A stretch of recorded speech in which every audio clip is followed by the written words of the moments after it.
Bonjour, mon nom est Jocelyn Landry.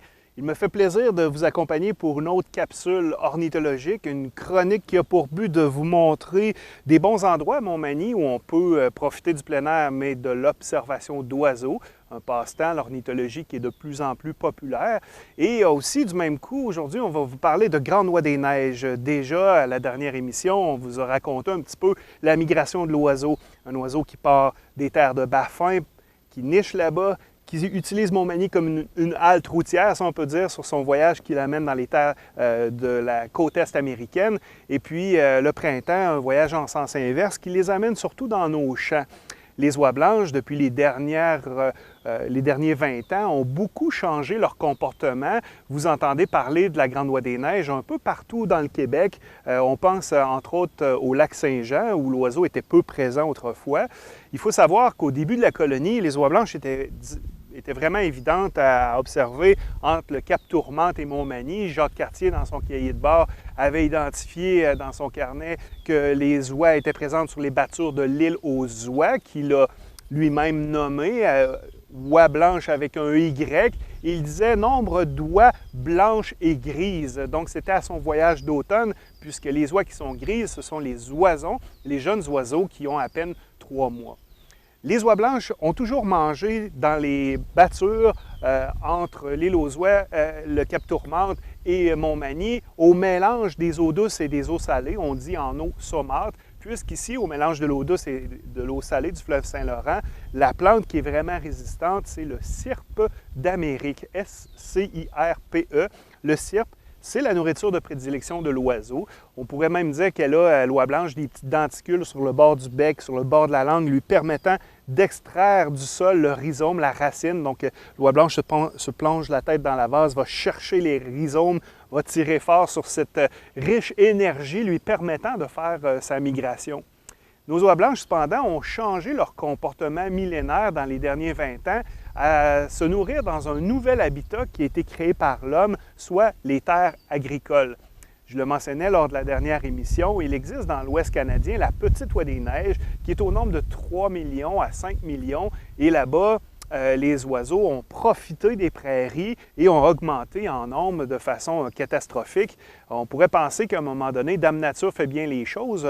Lorsqu'il y a trop d'oiseaux, il manque de nourriture, les oiseaux sont plus sujets à attraper des maladies et on voit alors la population d'oiseaux diminuer. Là. Donc, ça peut arriver à l'occasion qu'on ait ce genre de situation. Et c'est pas arrivé dans le cas des petites oies des neiges, puis c'est pas arrivé non plus dans le cas des grandes oies des neiges. Les grandes oies des neiges, ici, on apprend tout simplement que ce sont des oiseaux qui vont s'adapter. C'est une des espèces les plus adaptatives. Elles ont découvert ces terres agricoles et elles ont découvert qu'on pouvait produire maintenant du maïs au lac Saint-Jean. Donc, au nord, maintenant, sont présentes les oies blanches. Donc, elles ont changé leur comportement, se nourrissent dans les champs, délaissent un peu les battures parce qu'il y a une forte pression de chasse aux abords du fleuve.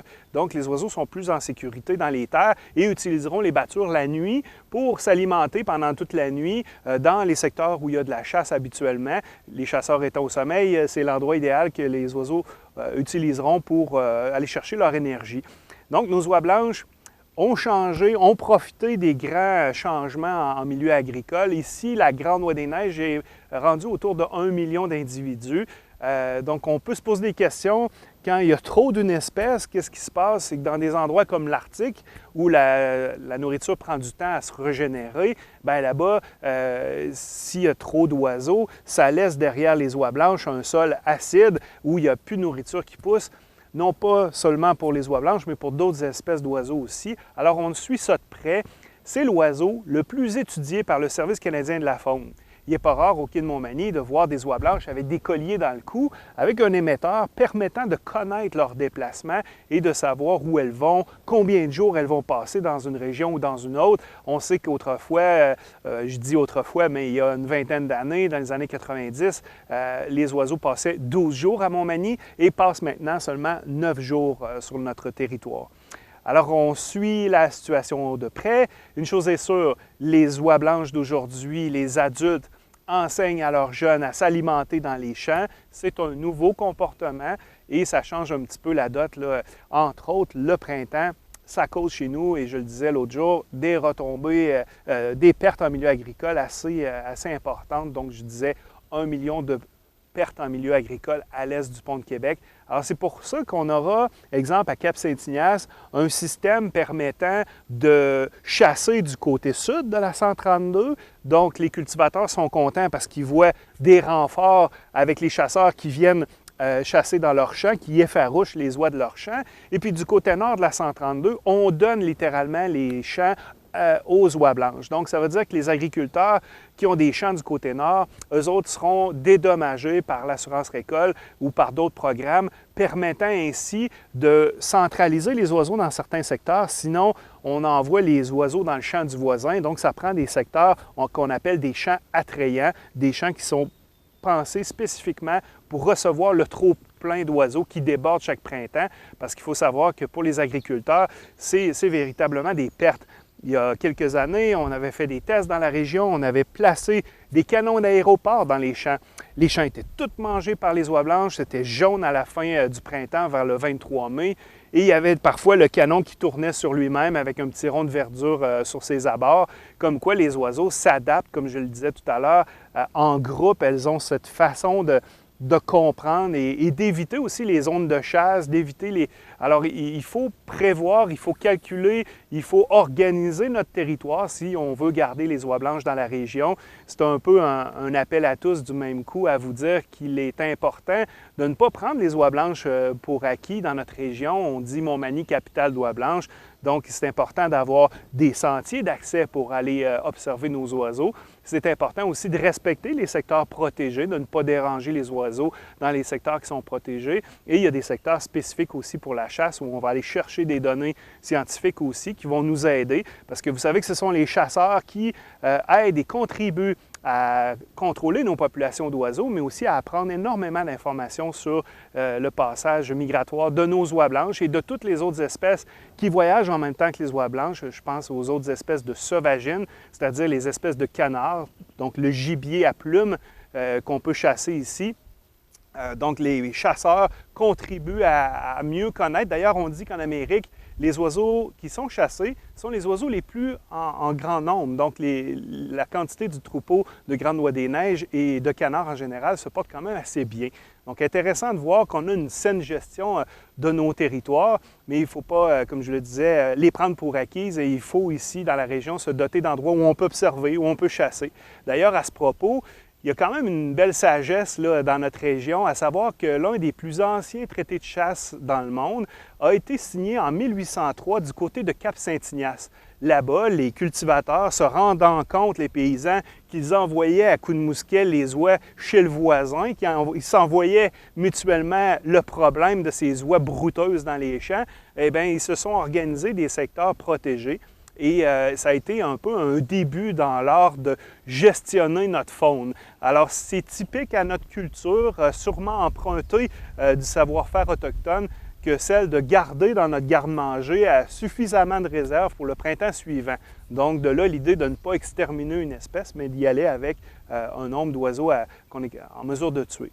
Il faut savoir que la chasse n'est pas toujours en déclin. Il y a de moins en moins de chasseurs à la sauvagine. Alors, c'est une activité qui est très populaire dans la région, la chasse. On pratique la chasse à la sauvagine sur tous les abords du fleuve Saint-Laurent, surtout à la hauteur du lac Saint-Pierre et dans le secteur aussi du lac Saint-Jean. En terre agricole, on va voir aussi beaucoup d'activités de ce côté-là. Ici à Montmagny, on a eu déjà un centre d'interprétation sur les oies blanches, le Centre éducatif des migrations. Nous n'avons plus aujourd'hui pareil équipement pour en faire l'interprétation. Si vous voulez l'automne profiter du grand spectacle des oies blanches, le quai de Montmagny demeure encore aujourd'hui un endroit magnifique pour découvrir l'oiseau, les yeux dans les yeux. Et pour bien planifier votre visite lorsque vous allez venir à Montmagny observer les oies blanches, vous n'avez qu'à penser à l'horaire du traversier. Lorsque le traversier voyage, c'est-à-dire que la marée est haute, et donc on est à coup sûr chanceux de voir les oies blanches se rapprocher, n'ayant nul autre choix que de s'alimenter aux abords du quai, qui est la limite du sanctuaire fédéral, de l'endroit qui est prévu pour nos oies blanches. Alors, le marais de Canard illimité à Montmagny est aussi un bel endroit. C'est pas là que vous allez voir des oies blanches, c'est là que vous allez voir des canards. Il y en a de plusieurs espèces, au moins une douzaine que vous pourriez voir en migration. Je vous ai déjà parlé de la sarcelle à ailes bleues qui arrive d'aussi loin que le Brésil, qui va partir dans les premiers voyages de l'automne. Et c'est les grands vents souvent qui vont souffler nos oiseaux au sud, mais qui vont nous approcher d'autres oies blanches. Alors nos oies blanches, il faut les compter dans le paysage de Montmagny, disons à la fin du mois de septembre. Il est possible que vous ayez observé des oies blanches un peu avant cette date. C'est parfois des oies blanches estivantes, des oies qui, blessées le printemps, n'ont pas eu la possibilité de voyager vers le nord pour aller pondre leurs œufs, ont parfois pondu leurs œufs sur des rochers dans les îles ici de Montmagny. On pense au récif de l'île aux Oies qui porte assez bien son nom. Il y a d'ailleurs un rocher aux abords de l'île aux Oies qui s'appelle le rocher de l'hôpital où les oiseaux éclopés se retrouvent avec les courants puis les vents et c'est sur ce rocher que vous allez voir des éclopés qui vont former des couples, qui vont avoir des petits et ces jeunes-là vont revenir l'année suivante au même endroit.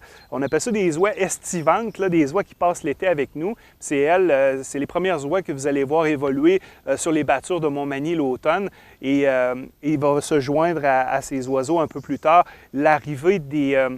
En fait, les premières oies qui vont nous arriver du nord, c'est des oies qui n'ont pas de petits, qui peuvent descendre plus rapidement.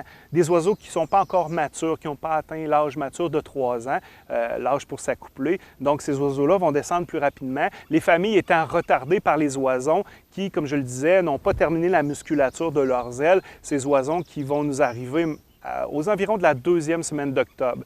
Il y aura donc toujours des oies dans le paysage de Montmagny de la fin septembre à la fin octobre, mais ce seront des vagues successives d'oiseaux qui vont s'échanger. Lorsque vous voyez une oie blanche qui est tout blanche, elle arrive du Grand Nord. Elle est toute blanche, elle va s'alimenter dans nos battures, elle va manger du cirpe en se plongeant la tête dans la vase et le fer présent dans l'eau. Vous savez, quand vous voyez l'eau de la rivière du Sud qui coule couleur sirop d'érable, c'est qu'il y a beaucoup de fer dans l'eau et puis ça va s'oxyder, ça va faire de la rouille et ça va s'accumuler dans le plumage de l'oiseau.